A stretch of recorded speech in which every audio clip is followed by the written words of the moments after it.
আজকে আমাদের আন্দোলন আরজি করের নৃশংস যে ঘটনা ঘটেছে, আমরা সেই ঘটনার তীব্র বিচার চাই, আসল দোষীর শাস্তি চাই।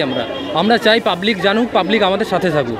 এছাড়াও দাবি রয়েছে মেয়েদের যতদূর সম্ভব সিকিউরিটি দিতে হবে, আমাদের হসপিটালে যে অনকল রুম তার ছেলে মেয়ে আলাদা করতে হবে। আন্দোলন চলবে, অনির্দিষ্টকালের জন্য চলবে, যতদিন না আসল দোষীর শাস্তি হোক ততদিন আন্দোলন চলবেই। চোখের ডাক্তার দেখাবো না, আজকে বন্ধ, আন্দোলন চলছে, বাড়ি ঘুরে যাব। দাঁতের ডাক্তার দেখাইতে না, ওই যে ঢুকতে দিতে আছে না, গেট বন্ধ। দাঁতের ডাক্তার, চোখের ডাক্তার। এখন কি পরিস্থিতি দেখছেন? কিন্তু সেই অবস্থা খারাপ, গেট ঢুকবার দিতে আছে না, সেই ভিড়। এখন কি করবেন? কি না ঢুকবার দিলে তো যাওয়াই লাগবে গা ঘুরে।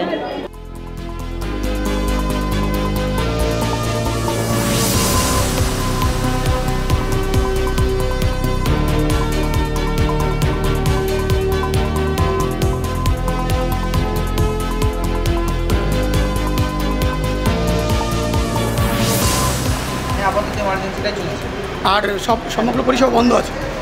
হ্যাঁ, এখন ওয়ার্ড আপাতত ওপিডি বন্ধ আছে, স্ট্রাইক চলছে, পেন ডাউন চলছে, এমার্জেন্সিটা আপাতত খোলা আছে। আরজি কর মেডিকেল কলেজে যে জঘন্য ঘটনাটা হয়েছে, এই জন্য আমরা জাস্টিস চাই, এই জন্যই আমাদের আন্দোলন চলছে। যতক্ষণ থাকবে, যতদিন না পর্যন্ত সুবিচার না পাবে, সুবিচার না পাচ্ছি আমরা, ততদিন পর্যন্ত। এবং তোমাদের যে দাবি ছিল যে তোমাদের সিকিউরিটি চাই, সিকিউরিটি পর্যাপ্ত নেই, সেগুলো অবশ্যই দরকার, সেগুলো তো অবশ্যই দরকার। আন্দোলনের উদ্দেশ্য আমাদের একটাই ছিল, প্রথম থেকে যে দোষী সে যেন তীব্র শাস্তিটা পান, সেই শাস্তিটা যেন দেশের সর্বোচ্চ শাস্তি ফাঁসি যেন হয়ে যায়। আমরা জানিয়েছিলাম যে আমাদের এক সপ্তাহের মধ্যে হচ্ছে ফাস্ট ট্র্যাক ট্রায়াল করে যে দোষী আছে তাকে শাস্তিটা যেন দেওয়া হোক। এবং আরেকটা আমরা দাবি জানিয়েছিলাম যারা জুনিয়র ডাক্তারদের পক্ষ থেকে বা সমস্ত ডাক্তারের পক্ষ থেকে পশ্চিমবঙ্গের সমস্ত মেডিকেল কলেজ, শুধু মেডিকেল কলেজ শুধু নয়, পিএইচসি, রুরাল হাসপাতাল এবং বিপিএইচসি এবং ডিস্ট্রিক্ট হাসপাতালগুলো যেগুলো আছে, প্রত্যেকটা জায়গাতে যেন পর্যাপ্ত পরিমাণে সিকিউরিটি, প্রত্যেকটা জায়গাতে যেন সিসিটিভি ক্যামেরা যেন অবশ্যই থাকে, যেন প্রত্যেকটা মেয়ে যেন হচ্ছে শুধু দিনে কেন, মেয়ে বলে কি তাদের কিন্তু রাত্রিতে ডিউটি করতে পারবে না, সবাই এখানে হচ্ছে সমান, ছেলে মেয়ে বলে কোনো পার্থক্য নেই, প্রত্যেকে যেন হচ্ছে এই পশ্চিমবঙ্গের বুকে নির্ভয়ে এবং নির্দ্বিধায় ঘুরে বেড়াতে পারে, এটাই হচ্ছে আমাদের হচ্ছে আসল উদ্দেশ্য। ও হাত পাও কাঁপছে। ডাক্তার দেখেছেন? হ্যাঁ দেখেছি। তারা কোনো ভর্তি নিচ্ছে নাকি? না, ভর্তি নিচ্ছে না, ওষুধ দিয়ে দিয়েছে। ওষুধ দিয়েছে। বুঝলাম, একাধিক পেশেন্টকে এমার্জেন্সি পেশেন্টকে ফেরত পাঠিয়ে দিচ্ছে কেন, কী কারণে? ধর্মঘট চলছে। আজকে তো পুরো অফ, এই কদিন যাওয়া তো এমার্জেন্সিতে নিচ্ছিল, এখন তো এমার্জেন্সি পুরো বন্ধ, তাও টুকটাক দেখা হচ্ছে। কী বলবেন এই বিষয়ে নিয়ে, যে এই আন্দোলনটা ঠিকই আছে? হ্যাঁ, যে ডাক্তাররা যে আন্দোলন করছে এটা ঠিকই আছে।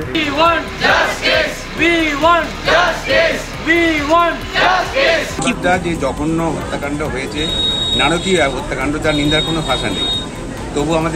তবু সেই জন্যই আমরা এখানে এসে জমায়েত হয়েছি। আমরা কারণ গোটা পশ্চিমবাংলা তথা গোটা ভারতবর্ষে এই প্রোটেস্ট হচ্ছে, সমস্ত মেডিকেল কলেজে, সমস্ত হাসপাতালে এই প্রোটেস্টটা হচ্ছে। এখন ঘটনাটা শুধু হাসপাতাল নিয়ে চিন্তা করলে হবে না, আমাদের মেয়েরা, আমাদের নাতনিরা অন্য জায়গায় প্রতিষ্ঠানে তো কাজ করে, সেখানে তো নাইট ডিউটি করে, যেখানে একটা কম্পিউটার সেন্টার বা কল সেন্টার, বিভিন্ন প্রতিষ্ঠানে নাইট ডিউটি করতে হয়, সেখানেও তারা তো সে একই যে পড়বে, ইনসিকিউরিটি পর্যায়ে পড়বে। এখানে শুধু হাসপাতালে চিন্তা করলে হবে না, আমাকে একটা সামাজিক জীব হিসেবে সব জায়গায় চিন্তা করে আমরা এটা ভাবছি যে খুবই সামনে খুব দুর্দিন আসছে, যখন হচ্ছে যে এই জিনিসগুলো আরও বেড়ে যেতে পারে যদি আমরা সেটা প্রোটেস্ট না করি এবং প্রোটেস্ট করতে সাধারণ লোকে যদি সঙ্গে না আসে। কারণ সে ভাবছে আজকে ডাক্তারদের ব্যাপার, কিন্তু এটা ডাক্তারদের ব্যাপার শুধু নয়, তার নাতি দুদিন পরে ডাক্তার হতে পারে, তার নাতি দুদিন পরে যে কোনো জায়গায় নাইট ডিউটি করতে যেতে পারে, নাইট থেকে কাজ করে ফিরতে হতে পারে। তো সবার সিকিউরিটির প্রশ্ন। আমাদের প্রত্যেক দিন নার্সিংয়ের মেয়ে ছাড়া ডিউটি হয় না, হাসপাতাল চলে না। ডক্টররা যেমন ছাদ, তেমনি আমাদের মেয়েরাও কিন্তু পিলার একটা হাসপাতালে। ডক্টর এবং নার্স ছাড়া কোনো হাসপাতাল চলতে পারে না, এবং প্রত্যেক দিন আমাদের মেয়েরা ডিউটি করে এবং ইনসিকিউর অবস্থায়, ম্যাক্সিমাম ক্ষেত্রে কোনো সিকিউরিটি থাকে না। আমরা চাই তাদের জন্য উপযুক্ত নিরাপত্তার ব্যবস্থা করা হয়। পাশবিক নারকীয় অত্যাচার হয়েছে আমাদের একজন মেডিকেল স্টুডেন্ট আরজি করে, তো সেটা নিয়ে আমাদের সবারই, আমার জনতা, নট অনলি ডক্টর, প্রত্যেকটা জনতারই যেটা হৃদয় স্পর্শ করে গেছে, এর বিরুদ্ধে আমাদের প্রতিবাদ মিছিল চলছে, যাতে কিনা এটা সেকেন্ড টাইমে না ঘটে এবং এর অ্যাকচুয়াল জাস্টিস হয়, এটা নিয়েই সবার আজকে প্রতিবাদ।